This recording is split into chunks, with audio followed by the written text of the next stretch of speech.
Agama Islam yang menyebar luas di tanah Jawa cukup menggemparkan masyarakat dari belahan dunia lain, termasuk para pendeta Brahmana dari India. Salah seorang Brahmana bernama Sakyakirti merasa penasaran. Maka bersama beberapa orang muridnya ia berlayar menuju Pulau Jawa. Tapi alangkah baiknya sebelum kita simak videonya sampai selesai, silahkan tekan tombol subscribe dan lonceng supaya selalu mendapatkan notifikasi video berikutnya dari kami. Di bawahnya pula kitab-kitab referensi yang telah dipelajari untuk dipergunakan berdebat dengan penyebar agama Islam di tanah Jawa. Aku Brahmana Sakyakirti akan menantang Sunan Bonang untuk berdebat dan adu kesaktian, ujar Brahmana itu sembari berdiri di atas geladak di buritan kapal layar. Jika dia kalah maka akan kutebas batang lehernya. Jika dia yang menang aku akan bertekuk lutut untuk mencium telapak kakinya. Akan kuserahkan jiwa ragaku kepadanya. Murid-muridnya, yang selalu berdiri dan mengikutinya dari belakang, menjadi saksi atas sumpah yang diucapkan di tengah samudera. Namun, ketika kapal layar yang ditumpanginya sampai di perairan Tuban, mendadak laut yang tadinya tenang tiba-tiba bergolak hebat.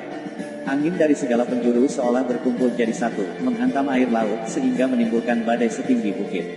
Dengan kesaktiannya, Brahmana Sakyakirti mencoba menggempur badai yang hendak menerjang kapal layarnya. 1-2 kali hal itu dapat dilakukannya. Namun, terjangan ombak yang kelima kali membuat kapal layarnya langsung tenggelam ke dalam laut. Dengan susah payah, dia mencabut beberapa batang balok kayu untuk menyelamatkan diri dan menolong beberapa orang muridnya agar jangan sampai tenggelam ke dasar samudera. Walaupun pada akhirnya ia dan para pengikutnya berhasil menyelamatkan diri, namun kitab-kitab referensi yang hendak dipergunakan untuk berdebat dengan Sunan Bonang telah tenggelam ke dasar laut. Padahal kitab-kitab itu didapatkannya dengan susah payah. Cara mempelajarinya pun tidak mudah. Ia harus belajar bahasa Arab terlebih dahulu, pura-pura masuk Islam dan menjadi murid ulama besar di negeri Gujarat. Kini, setelah sampai di perairan Laut Jawa, tiba-tiba kitab-kitab yang tebal itu hilang musnah di telan air laut. Tapi niatnya untuk mengadu ilmu dengan Sunan Bonang tak pernah surut. Ia dan murid-muridnya telah terdampar di tepi pantai yang tak pernah dikenalnya. Ia agak bingung harus kemana untuk mencari Sunan Bonang. Ia menoleh ke sana kemari, mencari seseorang untuk dimintai petunjuk jalan. Namun tak terlihat seorang pun di pantai itu.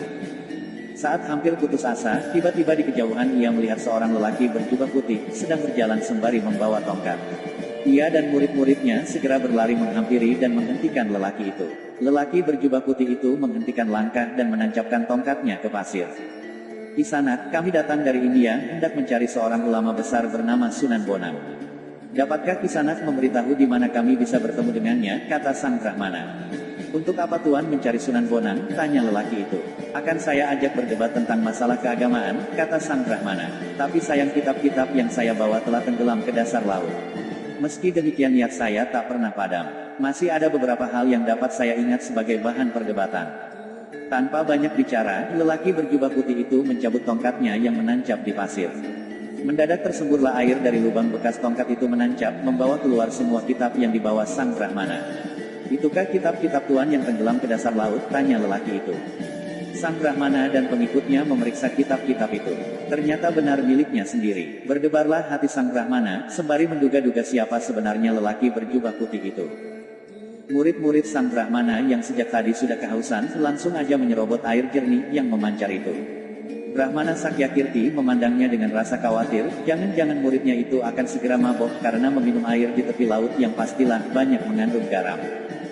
Segar, aduh segarnya, seru murid-murid sang Brahmana dengan girangnya. Yang lain segera berebutan untuk membasahi tenggorokannya yang kering. Brahmana Sakyakirti tercenung. Bagaimana mungkin air di tepi pantai terasa segar? Ia mencicipinya sedikit. Memang segar rasanya. Rasa herannya makin menjadi-jadi terlebih jika berpikir tentang kemampuan lelaki berjubah putih itu dalam menciptakan lubang air memancar, dan mampu menghisap kitab-kitab yang telah tenggelam ke dasar laut.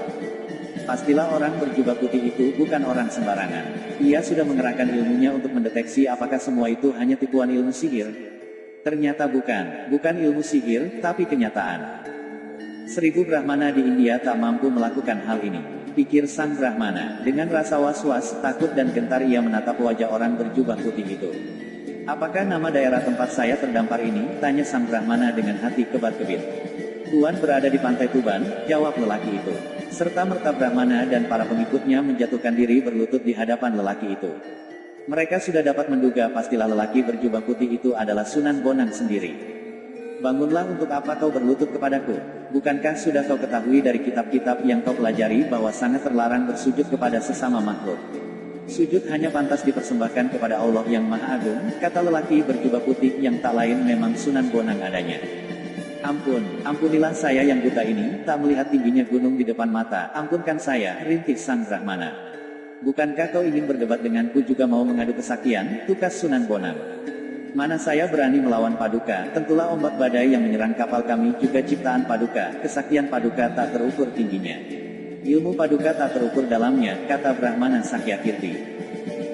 Kau salah, aku tidak mampu menciptakan ombak dan badai, ujar Sunan Bonang. Hanya Allah yang mampu menciptakan dan menggerakkan seluruh makhluk. Allah melindungi orang yang percaya dan mendekat kepadanya, dari segala macam bahaya dan niat jahat seseorang. Sang Brahmana merasa malu, memang kedatangannya bermaksud jahat, ingin membunuh Sunan Bonang melalui adu kepandaian dan kesaktian. Ternyata niatnya tak kesampaian. Apa yang telah dibacanya dalam kitab-kitab yang telah dipelajari terbukti, bahwa barang siapa memusuhi para walinya, maka Allah akan mengumumkan perang kepadanya. Menantang Sunan Bonang, sama saja dengan menantang Tuhan yang mengasihi Sunan Bonang itu sendiri. Ia membayangkan rasa takut saat teringat bagaimana dirinya terombang-ambing diterjang ombak badai. Berarti Tuhan sendiri yang telah memberinya pelajaran supaya mengurungkan niatnya memusuhi Sunan Bonang. Ia percaya, jika niatnya dilaksanakan bukan Sunan Bonang yang kalah atau mati, tapi dia sendirilah yang bakal binasa. Kanjeng Sunan, sudilah menerima saya sebagai murid, kata Brahmana itu kemudian. Jangan tergesa-gesa, ujar Sunan Bonang. Kau harus mempelajari dan mengenal Islam lebih banyak lagi, lebih lengkap lagi. Sebab apa yang kau pelajari hanya sebagian-sebagian saja. Jika kau sudah memahami Islam secara keseluruhan, maka kau boleh pilih, tetap memeluk agama lama atau menerima Islam sebagai agamamu terakhir. Sekali lagi Sang Brahmana merasa malu. Ternyata Sunan Bonang bersifat arif dan bijaksana, tidak memaksakan kehendak walau sudah berada di atas angin. Seandainya Sunan Bonang memperbolehkannya untuk berlutut, dia akan bersujud dan menyembah sepasang kakinya. Bawa semua kitab-kitabmu, mari isinya kita bahas bersama-sama, kata Sunan Bonang sembari melanjutkan langkahnya. Brahmana Sakyakirti dan murid-muridnya segera mengumpulkan kitab-kitab yang tercecer lalu mengikuti langkah Sunan Bonang. Pada akhirnya ia dan murid-muridnya rela masuk Islam atas kesadarannya sendiri, dan menjadi pengikutnya yang setia. Dari berbagai sumber disebutkan bahwa Sunan Bonang itu nama aslinya Syekh Maulana Makdum Ibrahim, putra Sunan Ampel dan Dewi Condrowati yang sering disebut Nyai Ageng Manila. Ada yang mengatakan Dewi Condrowati itu adalah putri Prabu Kertabumi. Dengan demikian Raden Makdum adalah salah seorang pangeran Majapahit, karena ibunya adalah putri Raja Majapahit dan ayahnya adalah menantu Raja Majapahit.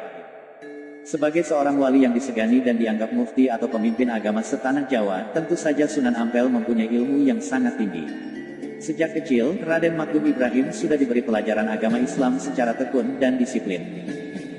Sudah bukan rahasia lagi, bahwa latihan atau riada para wali itu lebih berat daripada orang awam. Raden Makdum Ibrahim adalah calon wali yang besar, maka Sunan Ampel sejak dini juga mempersiapkan sebaik mungkin. Disebutkan dari berbagai literatur, bahwa Raden Makdum Ibrahim dan Raden Paku sewaktu masih remaja, meneruskan pelajaran agama Islam hingga ke tanah seberang, yaitu negeri Pasai.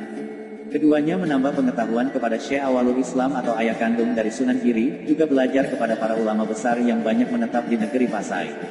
Seperti ulama ahli tasawuf yang berasal dari Baghdad, Mesir, Arab, dan Persia atau Iran. Sesudah belajar di negeri Pasai, Raden Makdum Ibrahim dan Raden Paku pulang ke Jawa. Raden Paku kembali ke Gresik mendirikan pesantren di Giri sehingga terkenal sebagai Sunan Giri. Raden Makdum Ibrahim diperintahkan Sunan Ampel untuk berdakwah di daerah Lasem, Rembang, Tuban, dan daerah Sempadan, Surabaya. Dalam berdakwah Raden Makdum Ibrahim ini sering mempergunakan kesenian rakyat untuk menarik simpati mereka, yaitu berupa seperangkat gamelan yang disebut bonang.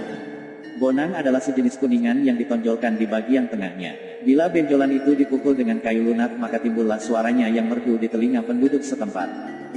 Lebih-lebih bila Raden Makdum Ibrahim sendiri yang membunyikan alat musik itu.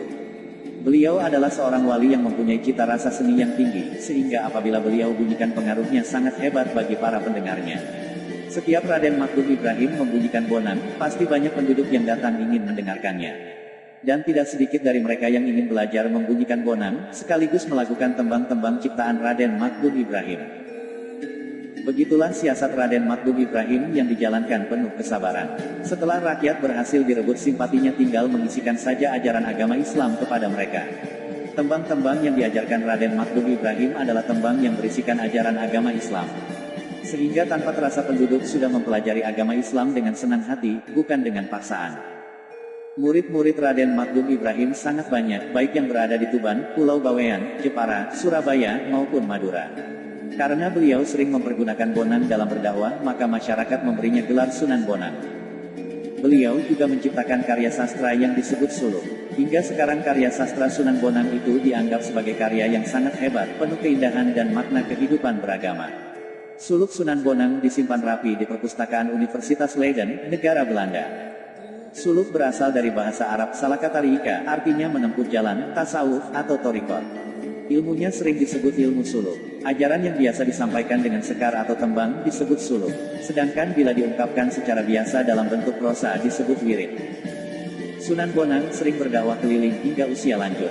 Beliau meninggal dunia pada saat berdakwah di Pulau Bawean. Berita segera disebar ke seluruh tanah Jawa. Para murid berdatangan dari segala penjuru untuk berduka cita dan memberikan penghormatan yang terakhir. Murid-murid yang berada di Pulau Bawean hendak memakamkan jenazah beliau di Pulau Bawean. Tetapi murid-murid yang berasal dari Madura dan Surabaya menginginkan jenazah beliau dimakamkan dekat ayahandanya, yaitu Sunan Ampel di Surabaya. Dalam hal memberikan kain kafan pembungkus jenazah, mereka pun tak mau kalah. Jenazah yang sudah dibungkus kain kafan milik orang Bawean masih ditambah lagi dengan kain kafan dari Surabaya. Pada malam harinya, orang-orang Madura dan Surabaya menggunakan ilmu sirep untuk membuat ngantuk orang-orang Bawean dan Tuban. Lalu mengangkut jenazah Sunan Bonang ke dalam kapal dan hendak dibawa ke Surabaya. Karena tindakannya tergesa-gesa, kain kafan jenazah itu tertinggal satu. Kapal layar segera bergerak ke arah Surabaya. Tetapi ketika berada di perairan Tuban, tiba-tiba kapal yang digunakan mengangkut jenazahnya tidak bisa bergerak, sehingga terpaksa jenazah Sunan Bonang dimakamkan di Tuban, yaitu di sebelah barat Masjid Jami Tuban. Sementara kain kafan yang ditinggal di Bawean ternyata juga ada jenazahnya. Orang-orang Bawean pun menguburkannya dengan penuh hikmat. Dengan demikian ada dua jenazah Sunan Bonang. Inilah karomah atau kelebihan yang diberikan Allah kepada beliau. Dengan demikian tak ada permusuhan di antara murid-muridnya. Sunan Bonang wafat pada tahun 1525. Makam yang dianggap asli adalah yang berada di kota Tuban, sehingga sampai sekarang makam itu banyak diziarahi orang dari segala penjuru tanah air.